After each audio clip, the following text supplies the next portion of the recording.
Bonjour à tous, ici Annie de la chaîne Une lectrice compulsive. Aujourd'hui, c'est le retour de ma chronique Portrait d'auteur. Je n'avais fait 2 l'année passée et je vais continuer à en faire sporadiquement au courant de l'année.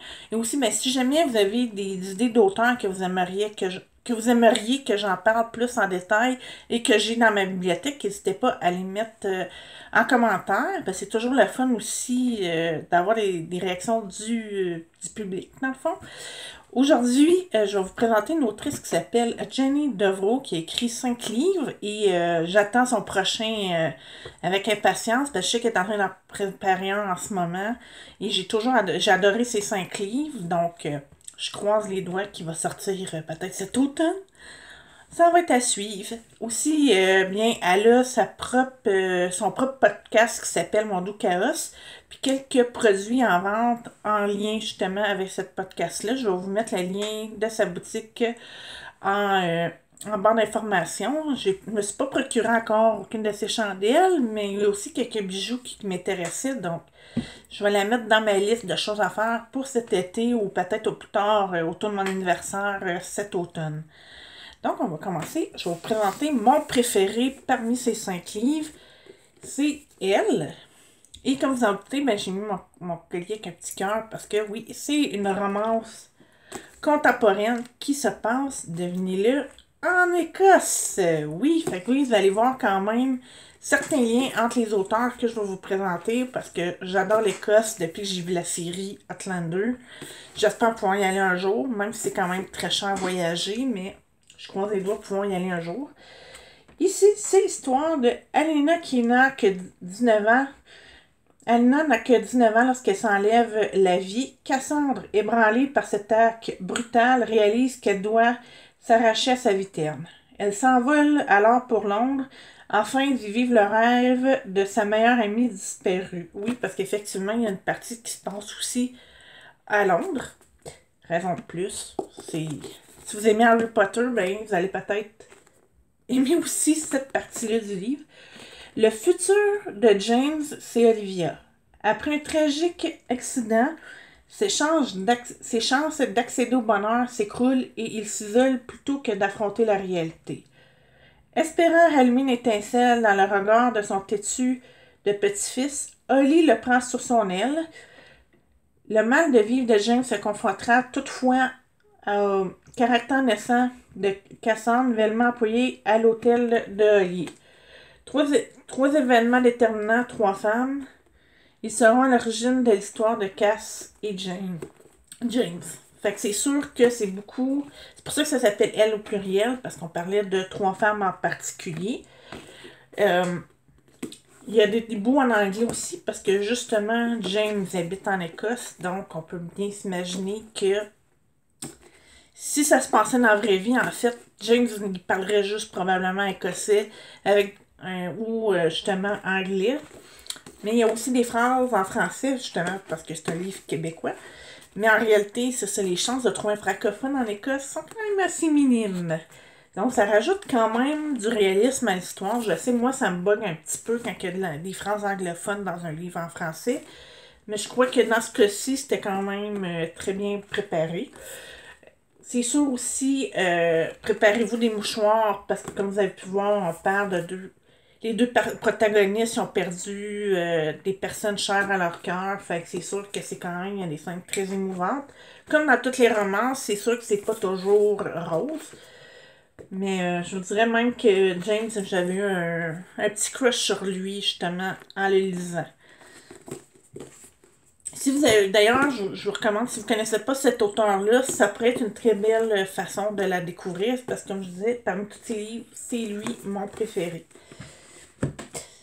Ensuite, mais il y en a un autre, je vous avais déjà parlé, elle avait écrit avec une autre autrice, avec Sophie Vaillancourt, qui s'appelle Branché sur toi, un boy's love. C'était la première romance homosexuelle que j'ai lue. C'est quand même, lui aussi, justement, il y avait quelques phrases anglophones dedans, mais ça se passe en Nouvelle... Celle-là, je pense, c'est en Nouvelle-Écosse. Donc, encore là, si on va en Nouvelle-Écosse, c'est normal que l'anglais y est prédominant. Tout comme si quelqu'un de l'Ontario écrirait un livre qui se passe à Québec, ben des fois on peut retrouver quelques phrases en français, ça m'est déjà arrivé, justement. Donc, je vais vous lire un petit résumé. Si jamais vous ne le connaissez pas, ben, je sais qu'il y a beaucoup de booktubers qui en avaient parlé lors de sa sortie. Puis moi, je pense que je vous en ai parlé. Il y a quand même un très bon... Une de mes premières vidéos, justement. Étudiant en musicothérapie, Nathaniel n'aspire qu'à aider les gens. Parfois trop naïf, il se laisse facilement impressionner et c'est ce qui arrive quand il croise le chemin des damnes. Mais plus Nate apprend à le connaître, plus il a envie de fracasser sa carapace. Aidan est un solitaire, toujours affaibli d'écouteurs. Il observe les gens plutôt que de se lier à eux. Personne ne peut le sortir de sa coquille, personne sauf Nathaniel, le chanteur du groupe de musique qui lui fait vivre toute une gamme d'émotions. Aidan affrontera-t-il enfin ses démons afin de s'ouvrir au beau Nathan? Bon, si jamais vous l'avez lu, ben, vous pouvez me dire quel team vous étiez. Moi, j'ai beaucoup aimé Aidan parce qu'il correspond beaucoup à ma personnalité. J'aime beaucoup la musique aussi. Puis lorsque j'étais adolescente, ben, j'avais toujours mon CD player avec moi. J'écoutais beaucoup, beaucoup de musique.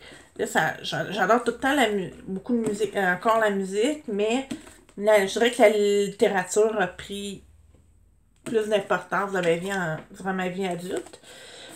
D'ailleurs, aussi, il y a beaucoup de chansons dans le livre. Donc, ça aussi, si jamais vous avez une préférence pour la musique, je vous recommande fortement de vous le procurer. Puis en même temps, ben, si jamais vous n'avez pas déjà exploré justement les Boys Love, ben, c'est un très bon livre avec lequel commencer. Moi, c'est ça qui m'a fait découvrir cet univers-là.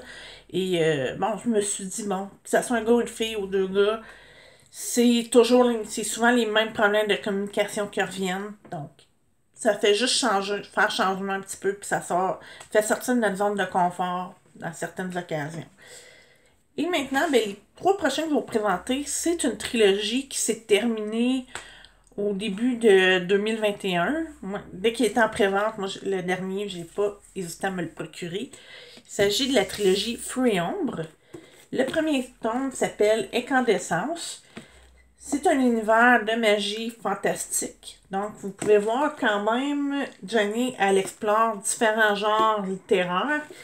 Et justement, c'est une des raisons pourquoi je l'admire autant. Parce que c'est pas évident non plus de changer de genre un à l'autre. Mais en même temps, ben, un, ça t'apporte des nouveaux lecteurs. Et deux, ben, les lecteurs qui suivent, ils n'ont pas toujours l'impression de lire les mêmes histoires. Chose qu'il y a des fois, il arrive, c'est un auteur publie genre 10 livres, mettons, dans la romance historique. Ben, on va recommencer à reconnaître les patterns rendus au 6e livre parce que c'est toujours... L'époque va peut-être changer, mais les personnages vont toujours agir de la même façon. Alors que si tu écris du fantastique, mais tes personnages vont avoir des pouvoirs, ça va changer un petit peu. Même chose, ben là, c'est tes personnages chez deux hommes, ben ça va être la dynamique va quand même être un peu plus différente que si c'était toujours un homme, une femme. Yeah. Donc, ça aussi, si vous aimez le fantastique, c'est une série que je vous recommande fortement. Moi, j'en lis pas tant que ça, mais souvent, si j'en lis, c'est que j'ai déjà accroché à l'auteur, et c'est le cas de cette fois-ci. J'en avais entendu parler, mais j'étais comme, ben, oui, ça a l'air d'être super intéressant. Fait que je me suis lancée avec le premier tome, puis le 2 et le 3, ils ont suivi pas tellement longtemps. En fait, j'ai lu les 5 livres de Jenny. Je l'ai découverte en 2020 pendant la pandémie, puis j'ai continué, j'ai les ai toutes lues avant 2002. Là. Bon, on raconte qu'au début du temps, il n'y avait qu'un tout, une fragile source d'énergie qu'on appelait la quintessence. 4 éléments émergent de ce tout. Initié d'une des 4 lignées, Alice est capable de manipuler le feu. Son quotidien se résume à dénicher des potentiels, former des initiés et combattre l'ordre, jusqu'au jour où elle rencontre Liam. Une violente attirance la pousse inextricablement vers ce jeune homme, énigmatique qui fait toutefois partie de l'organisation ennemie. Une sombre machination se met alors en place à l'insu d'Alice et de Liam. De Londres jusqu'aux bordures de l'Écosse. Et voilà, oui, les deux pays reviennent. Ils devront mener un combat sans merci jusqu'au sacrifice inconcevable qui scellera leur destin.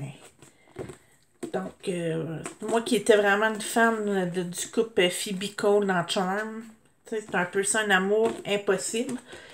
Est-ce que ça va finir mieux pour eux que justement Phoebe et Cole? Ça, je vous laisse à découvrir. Ah, j'avais aussi Buffy et Angel, qui est vraiment pour moi le premier couple qui me fait vibrer. Donc, est-ce que aussi Buffy et Angel, ça s'est très mal terminé? Donc, il reste à voir. Je peux pas vous garantir comment ça va finir pour ces deux-là. Il faut que vous lisiez la série. Je vais vous montrer le deuxième. Ça s'appelle Déchéance. Puis aussi, qu'est-ce que j'aime, c'est que aussi plusieurs personnages secondaires. Moi, c'est ça, j'ai eu une préférence pour Alice et Liam. Parce que probablement à cette époque-là, bizarrement, j'aimais mieux les protagonistes. Maintenant, on dirait que c'est rendu des personnages secondaires. Je vous lirai pas les résumés des deux autres parce que, dans le fond, je voulais juste vous présenter la série. Et la grande finale, moi, je trouve c'est la meilleure. La couverture est magnifique. Qui s'appelle Quintessence, qui expliquait un petit peu ce que je vous avais montré au début. Là, on a tous les personnages, les 5 personnages principaux. Mais on a deux principaux et les 3 autres qui ont quand même des rôles importants aussi. Parce que ça, on sait, sans les amis, bien, les protagonistes seraient probablement morts. Puis, c'est quand même un livre un petit peu sombre. Je dirais, celui-là, c'est dans la série Jeune adulte. Je le recommanderais peut-être pour 15-16 ans, parce qu'il y a quand même de la bataille et tout ça. Dans les deux autres, dans celui-là, il y a quand même un peu d'érotisme. Fait que je dirais peut-être 16-17 ans. La même chose, ben celui-là, elle, peut-être, je dirais 14 ans. Mais vraiment, tu sais, ça dépend du niveau de lecture. Donc, c'est tout pour moi. Puis ça me fait. Je suis vraiment contente d'avoir reparti cette chronique-là. Parce que j'adore partager les œuvres des auteurs que j'aime beaucoup. Et comme je vous ai dit, n'hésitez pas à me mentionner s'il y en a que vous vouliez que je vous parle plus en détail. Ça va me faire plaisir de voir si je les ai dans ma bibliothèque. N'hésitez pas à appuyer sur un petit pouce si vous avez aimé ma vidéo et vous abonner à ma chaîne. Je vous retrouve dans une prochaine vidéo.